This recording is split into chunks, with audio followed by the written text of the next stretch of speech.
And we are live. Good afternoon, everyone. Welcome to another episode of A Bookish Moment. I am your host today, Sarah Burr, and I could not be more excited for the show that we have today. It is a bookish first. We are joined by voice actor Melissa Green. And as you guys will soon find out, Melissa and I have a very long and wonderful relationship, and we can't wait to talk about it with you all. Melissa, welcome to the show. Thank you so much for having me. I'm super excited that I get some FaceTime with my author. Yes. And hearing you say those words is I'm kind of having an out of body experience right now, because I hear so many of the characters that you have narrated over the years. And it's so wonderful that you're here. I can't wait to talk more about the audiobook creation process, how you got into voice acting, how you go about figuring out character voices and figuring out character names and all of the fun stuff that comes with it. But before we get too far into things, I would just love it if you could take a few moments to tell us a little bit about your background and how you got into voice acting in the first place. Well, weirdly, I have two answers to that question. um, I've always been in theater or voice to some degree. I was trained to be an opera singer. Wow. Yeah, my mom was very excited about that. I was less excited about that. So we didn't move forward with that. But it got me a lot of time on stage, behind stage, in theater with other theater people. And, it's amazing that I hope you didn't hear that. I hope that was on vibrate. Moms just have this mom sixth sense that they know when their children are getting up to shenanigans. She just called me. It's like she could just feel it that I was talking about her. And the opera. And the opera and her dreams for me that I kiboshed. So got out of that. Got out of the theater, everything, as soon as I thought I need away from opera for a little bit. It's not exactly my dream, and I'm growing into realizing that it's not my dream. So I guess I better, if I'm going to be an adult, figure out what that dream is all of a sudden. Oh no, terror. Um so I traveled around the country a little bit, met more people, tried to get some experiences, and ended up in a variety of jobs, a weird variety of jobs. Found my husband and ended up in retail management. Oh, that's it's fabulous money, but it's very soul draining, let's be real. And he sat me down one day and he said, "Okay, there's this thing that you can do. So, we have a friend, he has a really long drive. He really wants you to read him this book." Oh, that had never occurred to me. You can do that? You can read other people books? What? So I sat down and I recorded this book for a friend. And that started that. So that's my most recent story. My mother brings up another story for me that I've forgotten about. When I was very, very young, she gave me my dad's recorder. And I would toddle around the house and record whatever came to my mind. I would tell random stories, apparently. I don't remember this. I would make up news broadcasts, just something to be talking into this recorder. So apparently I just came full circle and came back to something that I had forgotten that I loved. And it's thanks to my husband.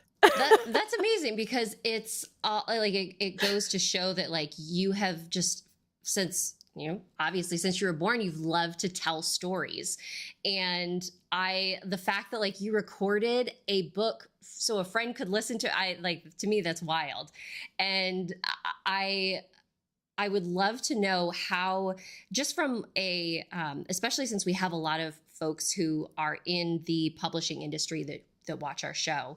I'm curious. So once you decided that you wanted to be a voice actor and you wanted to tell stories, I mean, how do you start doing that? Especially like, how did you figure out like what to do or where to go, or how to get your voice out there? Well, coaching. Coaching is really your go-to. There are coaches very specific to this industry. They can help you with the acting if you don't have any acting background. They can help you with safe vocal practices if you don't, come from utilizing all this great structure that's right here. Um, they can teach you about the business behind it. They can just take you from 0 to fabulous, Mm-hmm. and it's really getting the right coach, a coach that really suits you. Narrator's roadmap is something that you can easily Google, and, something that Karen Cummings, who is an amazing human being, has put out onto the internet for aspiring audiobook narrators, aspiring voiceover artists, just to give you, oh my gosh, this big world. Where do I start? What do I Mm-hmm. do? How would I find a coach? How do I know if they suit me or not? Narrator's roadmap is really the best thing that I can point any aspiring person to, because really research and figuring out what you love about the industry is going to direct what path you take. But coaching, coaching, coaching, coaching. Coaching. Good to know. So that's what was narrator's roadmap. Narrator's roadmap. Okay, Yep. so that's something for folks that are listening. Jot that down. It sounds like a Yep. really great resource. I would love, so in talking about you starting your audio book or your narrator journey, I'm thinking back to when I first decided that I wanted to take a book and have it be an audiobook. And from an author standpoint, like I had no idea what to do because the books that I was looking to bring to life were not with a publisher. They were indie published. So I was like, I'm not going to sit down at my computer and record a book because it would be nearly impossible for me. I can barely read a sentence out loud without making some kind of fumble. So it's like, I need somebody else to do this. And luckily, at the time when I started Googling and doing my research and figuring out like, okay, what are my options here? We connected through ACX, which is Audible and Amazon's audiobook creation platform. And I Yep. thought, Melissa, it would be funny to share with everybody kind of how we came to be involved on each other's projects, because from my standpoint, I was like, I submitted a request, an audition request. It's like, hey, I wrote this. It was a novella. It was like the very first novella I'd ever written. And it's always been my guinea pig, I guess, for everything that I've done. I was like, well, it was the first thing that I tried to publish on my own. And, then it's like, well, I might as well use it and see if I can actually get an audiobook created. And I remember submitting it, and you put up an audition script and you just wait to see like who responds. And so I'm curious from your perspective, like how did this come across your like purview? Like how did you find me?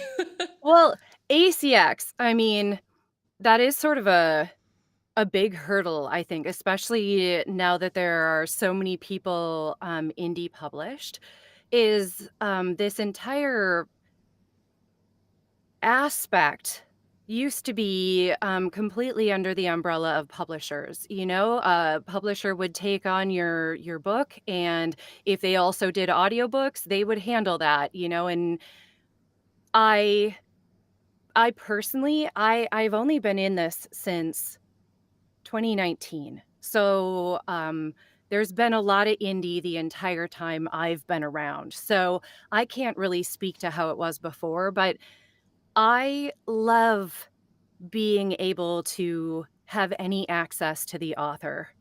That connection that you can create with the author, and knowing that if I have any questions, if there's this side character and I know he's small, and so maybe if the producer hadn't given me any information about this character, okay, well, I'll give her a backstory so that I can bring her to life. Okay, that's fine. But having that access to my author and saying, okay, so tell me a little bit more about Carriena. She's made me really curious. And I need just a little bit more than this gorgeous nugget that you've given me, because now she's really piqued my interest, and I want her to live and breathe. Tell me more. And to have that and be able to make that creative link, I absolutely adore that. I love having, to me, authors are superheroes. Before I realized that I could read your books out loud, I have been devouring books since I could read. And before that, my mom would, read them to me. So yeah, ACX is a spot. It used to be a better spot than it is now. There's not a perfect path for any indie author to locate their narrator. There used to be Find a Way. That I don't think that that's going to be as much of an option anymore. Finding a narrator, you kind of have to come to that platform. They're more marketing now than creation. Um, I notice a lot more, even smaller publishing companies are starting to offer, hey, we've at least worked with this narrator before, but really anymore, it's looking online at large groups of narrators. Voices of Today has a huge selection of narrators on it. I'm on there as well. Narrators.com. Really, you're kind of finding listings of us, as I would imagine you're finding listings of proofreaders, editors, publishing companies. It's kind of the same bag with us anymore. ACX still definitely works. There's plenty of us on there. I think it's just a little bit more complicated to bebop around on there than it used to be. I don't know if you get that on your end or not. I mean, I think I definitely, I mean, I just remember, and I think I started this back in 2019. So I think we've been on this journey Together. Yeah. For a really long time, and figuring out the ins and outs, because I vividly remember getting your audition, and I hope this isn't too gauche to share, but I was actually like planning to offer it to somebody who I'd been in communication with, and the narrator, she'd done a really nice job with everything, and I was in a Best Buy with my future in-laws, and just like waiting for a computer to be bought. And I get an email that's like, Melissa Green has submitted an audition. And I was honestly like, oh man, like I forgot to close out my auditions. Oh no. I listened to your audition, and I was like, oh my God. I couldn't, I was like, and I grabbed my future sister-in-law. I was like, you have to listen to this voice, because she had read the books. And so she like had an idea of what was going on. And she was just like, wow, she's really good. And you just totally changed the trajectory of everything that I had planned. And I'm so glad that you did, because I don't think you know how much you've affected the characters and their development in the series, because we've been able to have that close connection and work with each other. And, I've heard my characters come to life through your voice so much that I hear them in my head the way that you speak them. I hear the names that I, for the life of me, couldn't provide a good enough pronunciation key before I knew that I could just simply like record my voice and be like, Melissa, this is how I say it. in my head.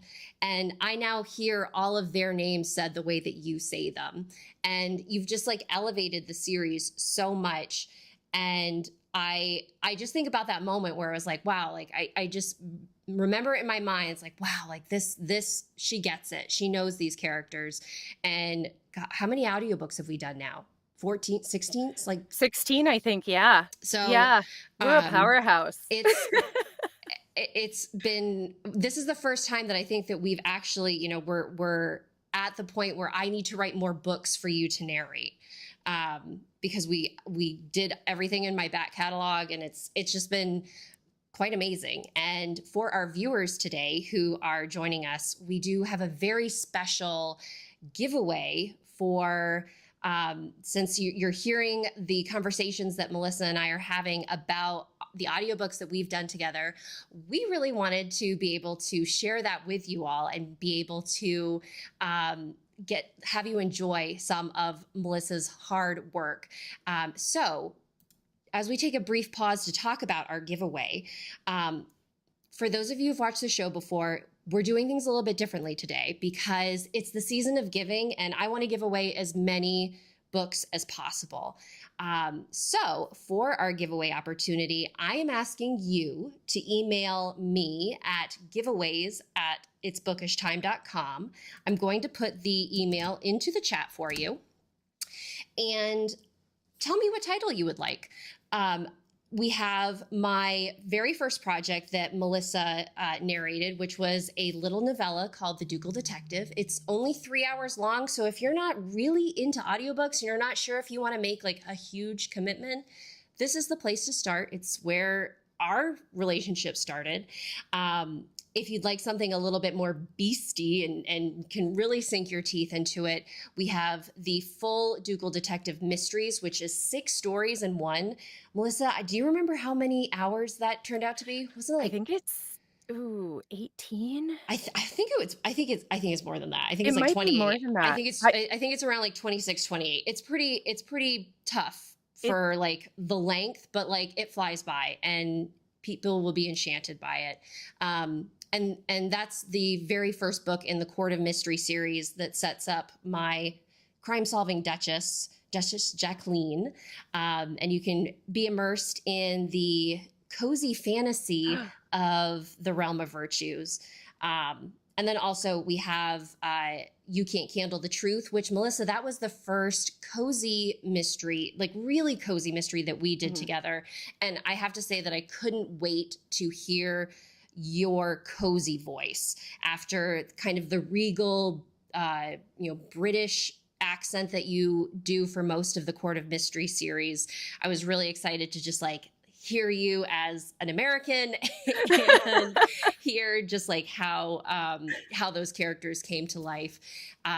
So for folks, if you'd like to listen to any of these 3 books, or if you've already listened to one of them in the series, and you have another title of the Court of Mystery series or the Glenmire Wynn mysteries that you would like to listen to, email me at giveaways@itsbookishtime.com and we'll get you set up with something special because we just want to share the fruits of our labor. And the latest book in the Court of Mystery series, Ardent Ascension, came out just a couple weeks ago for audiobook. Melissa, how do you approach a new project? When you get the manuscript, what do you do? Well, first I read it. I mean, it seems like it should be obvious, but I guess I should put that out there. I curl up like any of your other readers, and I open that book and I am just set. I'm ready to enjoy it. I'm ready to give whatever world you guys have created. So I curl up. I usually have a warm beverage. I usually have my dog is warming my feet, and I'm just all set up and I dive in. When I'm reading the first time around, I want to get the general feel of what you've put out there, what you've created, what one word would I stamp that book with if I absolutely had to distill it down to one word? What's the general overarching atmosphere that you've created? You know, is it warm? Is it intense? Is it, you know, what are we going for from start to finish? And then I'll start to take it apart, like deconstructing a puzzle. And I really want to know, where do these characters start and where do they go and why? So that when I'm saying those lines, I'm not just saying them out loud for someone else to hear. I can represent however that character is actually feeling in that moment. You know, what's their journey? What is behind why they're saying that, and why they're even staying in this moment. And what are we trying to convey together, me and you, to our audience? So it gets really nitty-gritty at a certain point, and I, depending on uh how in-depth the book gets, sometimes you give me some very fabulous, I don't want to say evil characters, but tortured souls. Some There's some people evil with, ones. yeah, some people with some reasons why they got where they are, but good reasons why we disagree with their choices. And sometimes I really have to sit and let that marinate for a little bit, because they're people too. And to make that evil either make your skin crawl or make you feel a little bit badly for them, depending on what is appropriate, you know, they really, you have to understand how they got there. So again, indie authors and being able to have access to the author, so that if I have any questions, especially on ongoing series where yours have been such a blessing, because like you said, you know, I started so far behind where you were at. I started at book 1 and I could ask questions. Where is this guy going? You know, what is his end story? Oh, well, in book 4 I wrote his background, so I can give that to you now. Um Having access to you guys, that if I have any questions about drive or where the character is going by book 6, I can just email you. That is so freeing to me, to have the god of that cosmos on speed dial. I like that title.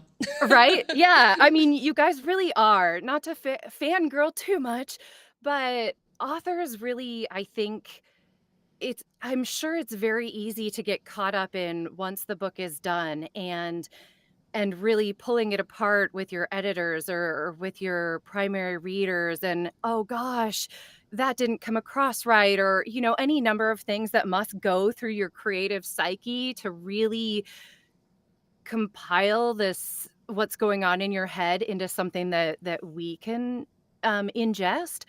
But man, you guys really are the superheroes. You guys really are kind of the gods of these universes that you create. And I hope that you all take a moment at some point during your day to remember that, because I love diving into a book and the characters. I think it's such a gift. It's a life I would never otherwise get to lead, and you guys are the one presenting it to us. So my job in taking any book is really to give the appropriate voice to the people that you made real, and put that into someone's ear.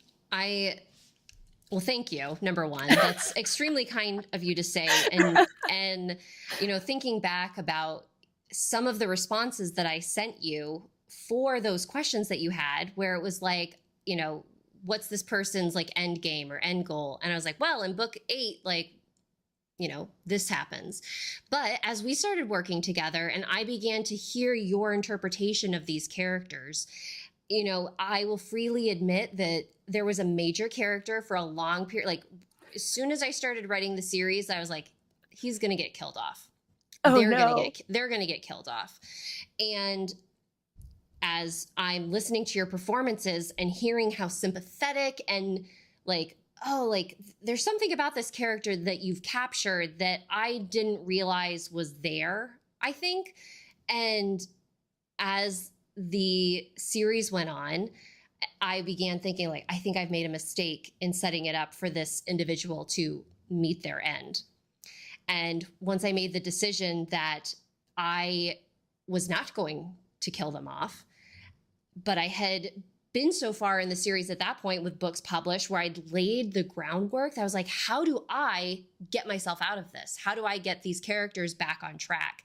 And I think that has been my most skillful like about face that I've done throughout my entire writing career, being able to kind of resurrect a certain character and get them on a different path than I'd originally intended. And thus it actually like changed the course for several of the characters in the series, because everybody had to kind of react to them being around longer. And for folks who have listened and may know who I'm talking about, please don't spoil it. But I just think that like the way that you've captured the characters, and like at some points when I'm listening to your work, and to give everybody watching like a little bit of insight as to, you know, what the process is.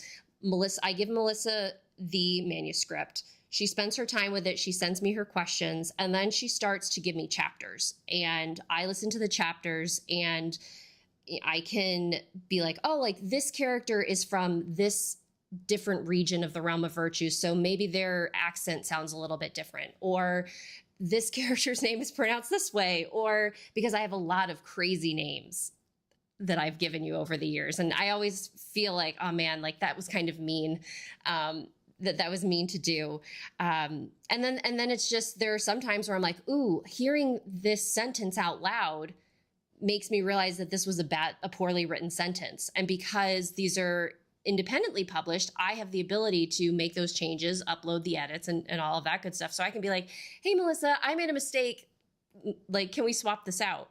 And so I'm hearing chapter by chapter the progress.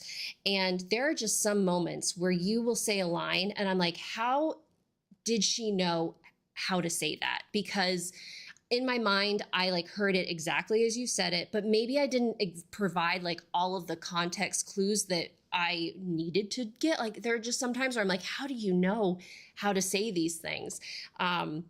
And so it's definitely your writing. Not to interrupt you, but if I hit something spot on, then you gave me all the indicator clues that I needed. You gave me the right that's nice. atmosphere words. You wrote the lead up to that statement, especially, let's call out one name because I have to mention her. Jax, she has some moments, and girl has some scenes where she has to really change quickly from this attitude to this attitude, but the way you write it indicates to me what the drive is behind her thought pattern and her reactions to these people. So anytime I hit a phrase and I've said it exactly how it is in your head, kudos to you, because there's no other way for me to really get that information than the way that you've chosen to write it and the way that you've chosen to word it. So once again, we're back to the authoring. I'm writing. I love to hear that, but I'm also like, I still don't get it, because like sometimes I'm just like, how did she know? And folks, I'm just doing a quick time check here. Our bookish moments usually run 30 minutes. We're going to go a little bit longer today, just because we have a couple more things that we want to tackle. But before we do, for those of you that may have to jump and leave the live broadcast at the moment, I'm going to pause and actually play for you a narration that Melissa does for the Court of Mysteries. This is actually, she narrated a book trailer for me. So this is the official trailer for Ardent Ascension, which is the latest book in the series. So I hope that you enjoy it. You get to hear Melissa's take on the realm of virtues, and we'll be back for some more discussion after the video.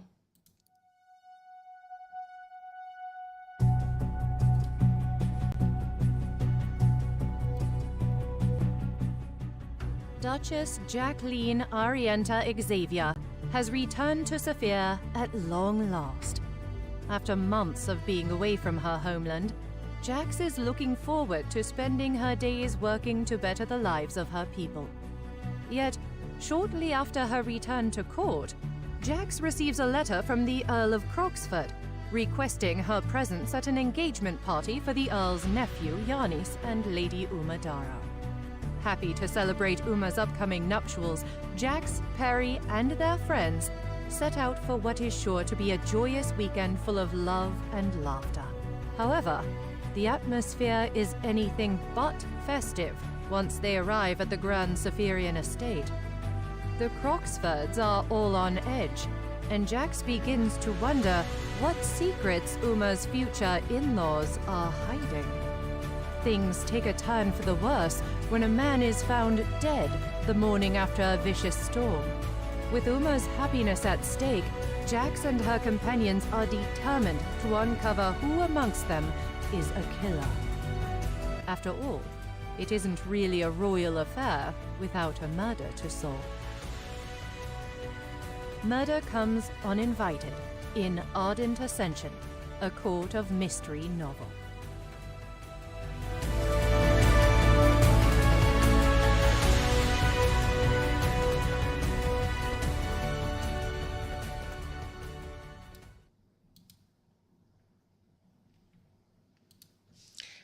So I hope that you guys got to enjoy that beautiful performance. Melissa, when you get into Jack's mode and the narrator for the Realm of Virtues, is there anything that you have to do to get that regal voice to be like your speaking voice for the next how many hours that you're locked in your recording studio for? Well, besides getting some coaching again on the evolution of gaining an actual British accent, Jax is special to me because when I was younger and very nervous about being out in a social situation or meeting a whole bunch of new people, my diction would just get over the top because I would get nervous and fall back on all of the singing things that I had done. And my posture would just get singing ready. And all of my articulation would just get very particular because I was really nervous. And the first part that you had me read for you about Jax, when I read through it first before I said anything, and there was this immediate duality of Jax, who she is with her friends, where she can relax, where she can be her, and who she is when she has to, be ready and be business and be in front of everyone. And I thought, who can't sympathize with that on some level? That just so immediately humanized her for me that I took my younger self's nervous voice and immediately gave it to Jax and said, "Here, girl, this is us. This is us. We're doing this." And just really bonded with her right away with that. So it's progressed from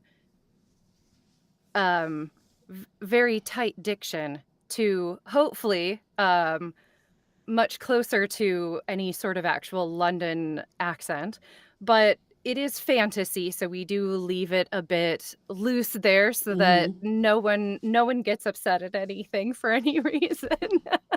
And we have a little bit more play space because I do love that you created that whole world, and it's got very distinct regions, and it's got very distinct things that pick out the people from each region. So we have made them each sound a little bit different and a little bit familiar to the audience, something that they might go, "Oh, that sounds a little bit like," but still has its own your world characteristics, and I do love that.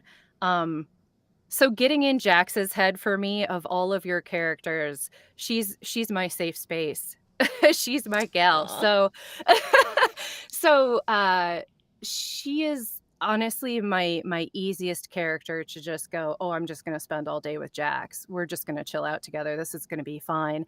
There have been some other characters that I've narrated, both in your books and in other books, that I have to sit with them for a little bit longer because they either, come from a background that I don't, or have a different drive than I would have in that situation. I have to just, marinate with that for a little bit so that I can still be that person. But Jax is always easy. I like I there's a lot of things that I want to pick apart from that, from your response, but I do want to point out one of our viewers, Mizan, said she's listened to our the Glenmeyer Wim mysteries, Oh, yay. and she commenting about how the Court of Mysteries sounds so different than those, but it still sounds so good. So thank you, Mizan. That's lovely to hear. And it for me it was very jarring to like hear you speak as Hazel and Poppy for the first time, because I associate you so much with Jax. And to your comment about like her duality, where she's the Duchess of Saphir and she has her Duchess face on Mhm. versus when she's Jax. And she does have those two sides that I think hearing you have those inflections of when she's speaking to a group of statesmen versus when she is speaking to a group of close companions, those moments are always really special because you can hear the distinction in her voice. And to the other part about having to sit with characters a little bit longer, I feel that as an author, because there are some people that are really hard to write, and figuring out like who they are and who their motivations are, especially the bad guys, because Yeah. I'm just not a fan of bad guys in general. So having them be a part of a scene, and especially if it's somebody that I know is the bad guy, but the audience doesn't yet know that they're the bad guy. How do you like layer that in? And I'm curious from an audio perspective, if you get to the end of the book and you see who the big reveal is, who the bad guy is, does that then change what you pictured them as throughout the book, narrating their voice? Sure, sure, sure. Some bad guys are easy, right? Because they're just immediately unlikable. And you'll definitely give them those characteristics, vocally, how you're portraying them. Those guys are the easy ones. It's definitely when there's more of a reveal. So you don't want to give it all away by making them just sound atrocious and have no redeemable characteristics, right from the beginning. But it does definitely play a role when I'm going back in that second or third time around to go, "Oh, okay, in this scene, they might actually get a little bit more spicy with their comebacks than I originally thought," because their thought process is they're already thinking about this naughty thing they're going to do. You're just putting the last straw on the camel for them. And that, really in my initial read, I might not have seen that, right? Because we don't know that that nest egg is there. Mm-hmm. But as the voice artist, I wanna make sure that I'm keeping that nest egg back in there so that if you read it again, if you listen to it again, you're like, "Oh, yeah, I should have caught on to that." They were way more jazzed about that conversation than anybody else in the room was. So, yeah, there are definite character building things that will affect, but I don't ever wanna ruin the mystery. Yeah, I wanna keep it subtle enough that the mystery that you're slowly building up to and that you've put forth all this effort into making isn't ruined before we get there so that we can all get to that aha moment together. But I think you also have the ability to kind of misdirect the listener as well, because, and I'm thinking of some of the unsavory characters that I've had, yet they didn't turn out to be the bad guy. Yeah. But purposefully having them be like this crass and somebody that, ooh, like when you listen to them, you cringe a little bit. Yeah, Not yeah. because your performance is bad, but just because it's like, you know that there's something going on there, and it's like, oh, this guy sounds bad, but like that's giving too much away. But like, why does he sound this way? And so I think that that's like a nice way that you can kind of pull the puppet strings from the performance perspective. And so I think that must be really fun to kind of pick out those moments and, you know, figure out how maybe you can misdirect the audience a little bit through voice rather than through the words themselves. Yeah, I obviously, anytime that we're narrating an audiobook, we're trying to take whatever it is that you guys give us. So if you put a red herring in there, then I'm like, "Oh, Sarah wants them to think it's this guy." Yeah, oh, she is putting this guy right out there. I will make sure to try and pick up on that and go, "Okay, we're gonna give him just we're she's made this opening scene for this character where as the reader, we're immediately taken aback. Where did you come from? And why are you in this cozy mystery? You're a mean person." And obviously I have to give a nod to that. That's your design as an author. So again, I appreciate and I'll take it that you think that that's all my performance and I'd love to say it is, but it's not. You guys really are putting that out there for us. When we're dissecting that script, that's exactly what we're looking for. Are there purposeful redirections? How can I really build up to that moment so that we really think, "Oh, that's the clue. That really is the one," so that we're focused on the same thing that your main character is focused on. You've already done that footwork for us. We're really just bringing that out emotionally. So, sure, I'll take credit, but only if you will too. I'll take credit if you're going to give it. Most certainly, I will never say no. You said the word emotional. I have certainly gotten emotional listening to some of the scenes that you have performed. Do you ever find yourself on any project kind of getting overcome and like, I need to take a moment and like, do your performances get to you? Oh, sure. Yeah, definitely. Uh, there have been a couple of times, in your books, in other books, but in your books, I can think of at least twice where there's a character that's being really affected by what just happened, and they're having to confront someone else about it. And usually they're those why sort of conversations. How did we get here? How did I not see that this was happening? Why?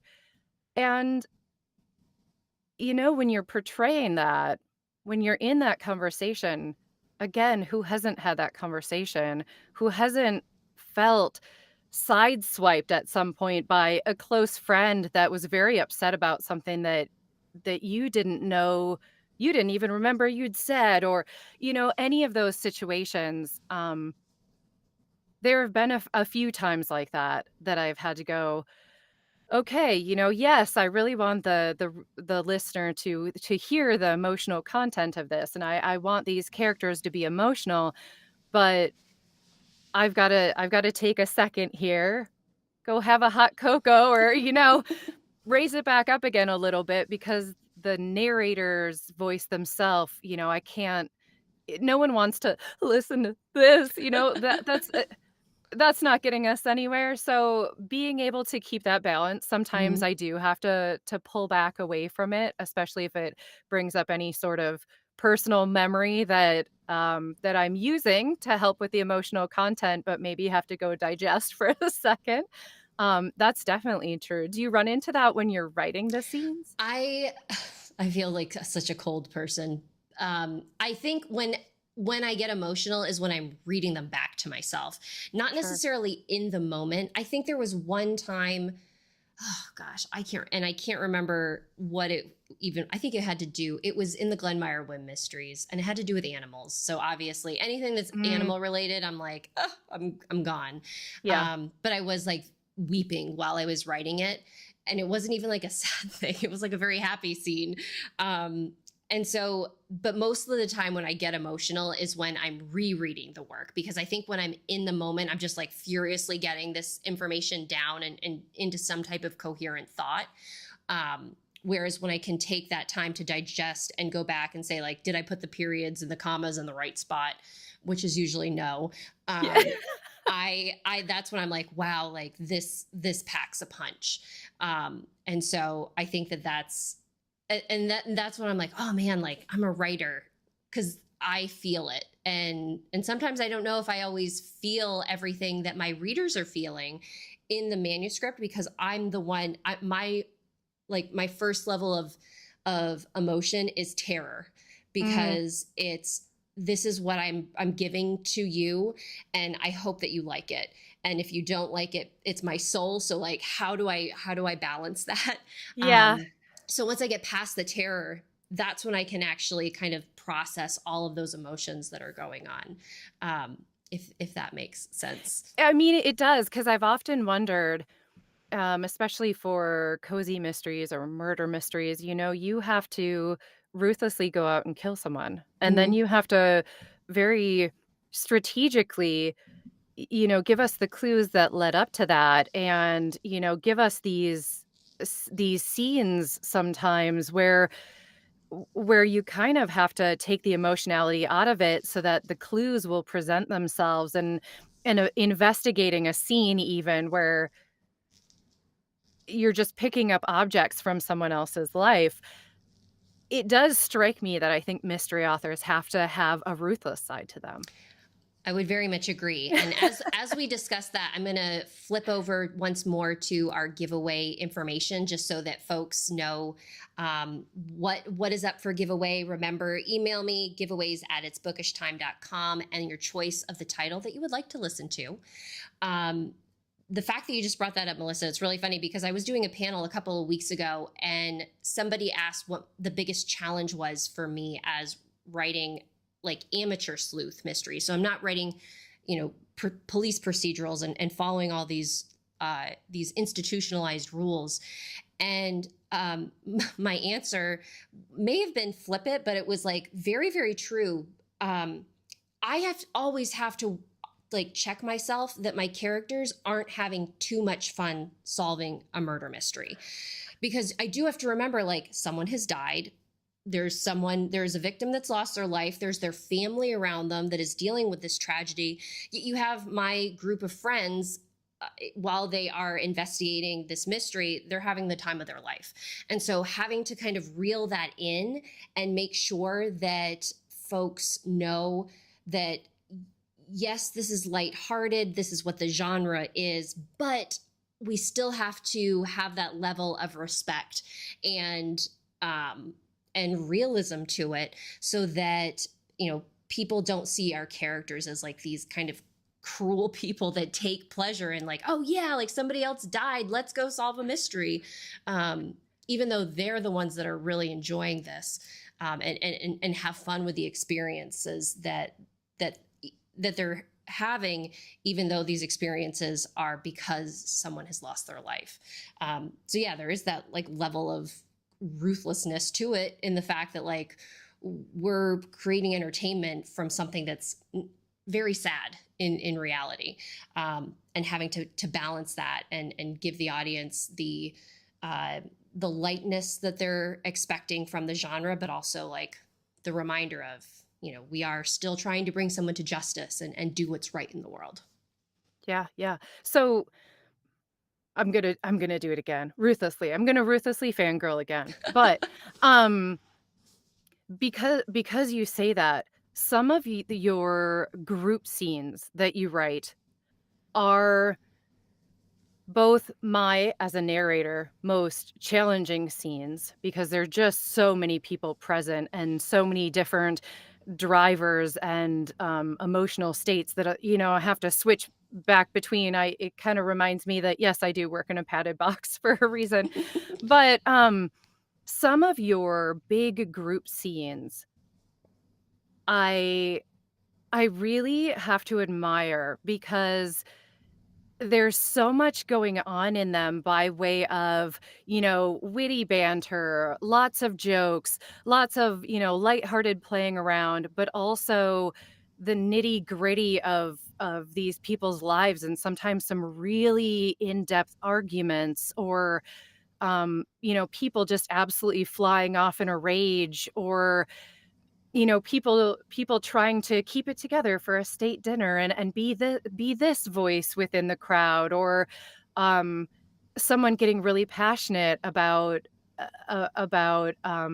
the state of their world, or the state of what's going on with them, and taking it as a platform. And what you do with these big group scenes to move your plot forward, I've always found really fun to play with.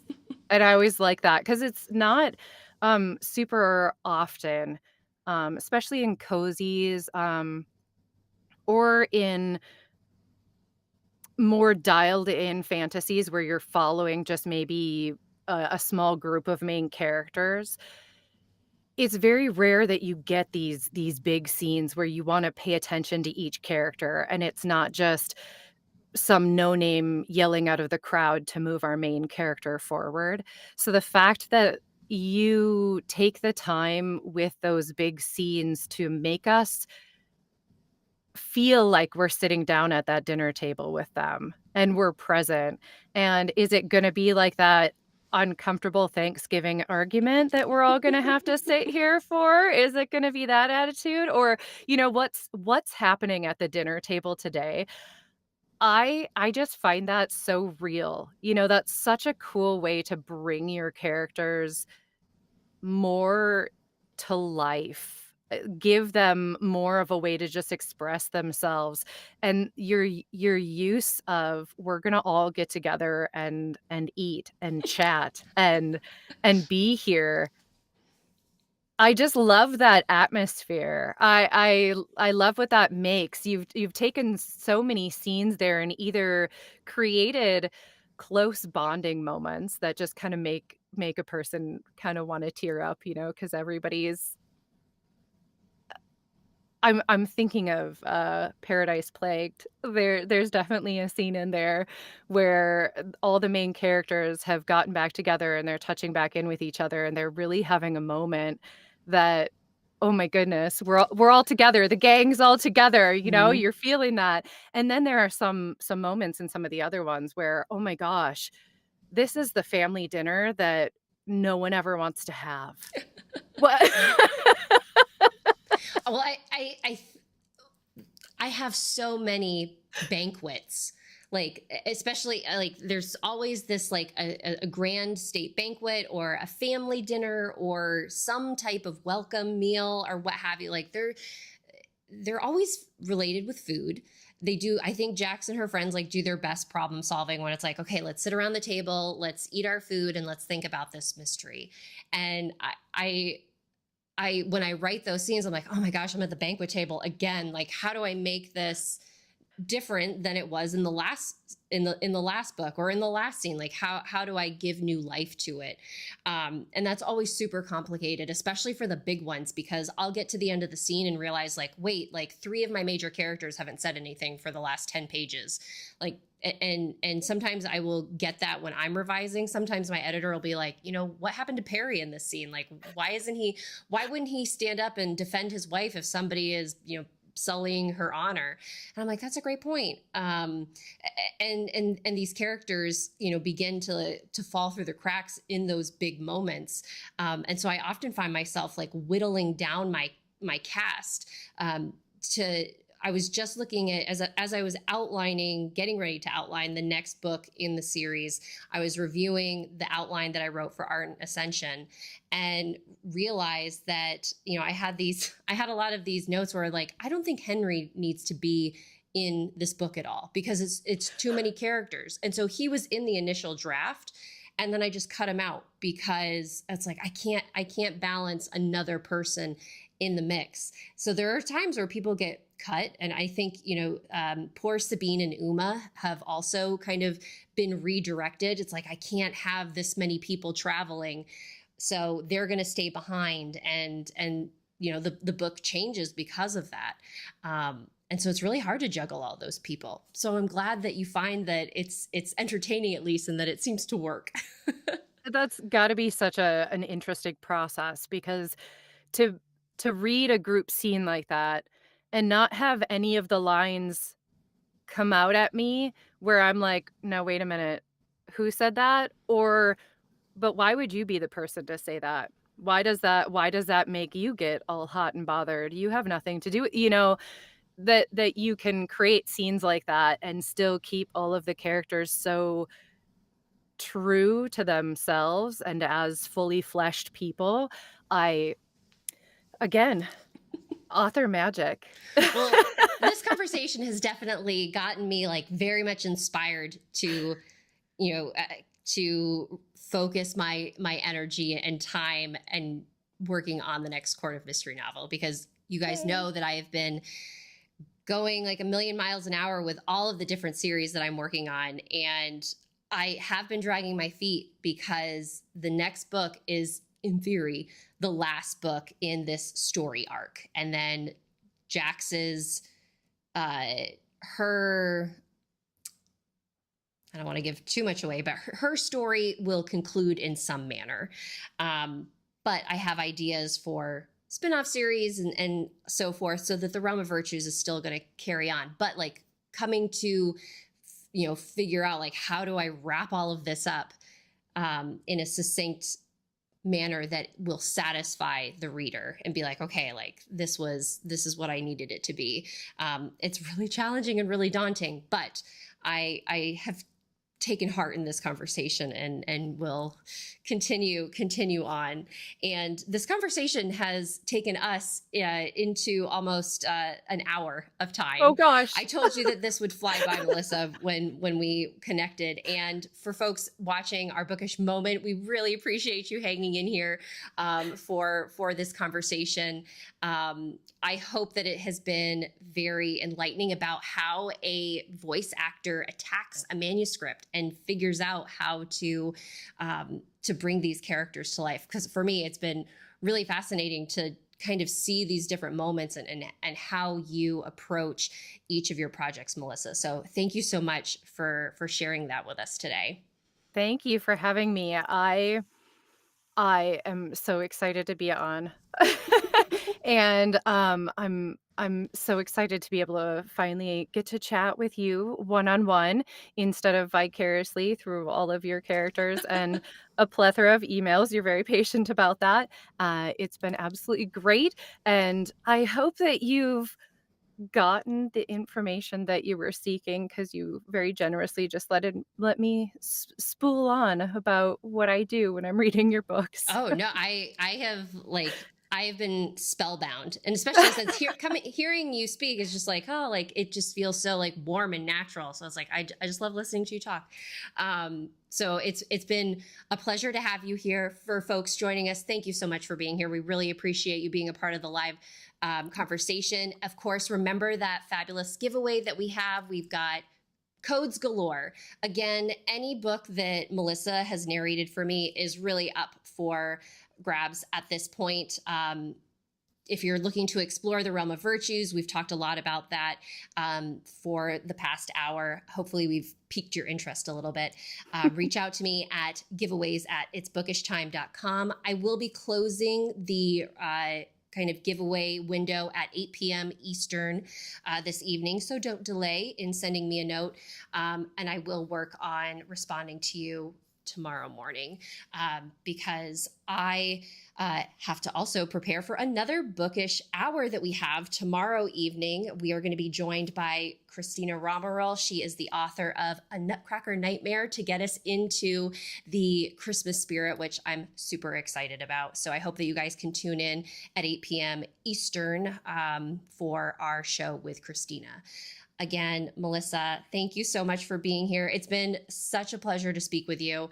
And thank you for everything that you have done with my books and bringing them to life. It's just been such an honor to have you carry the torch for me and bringing my characters to life. So thank I've you. loved every second.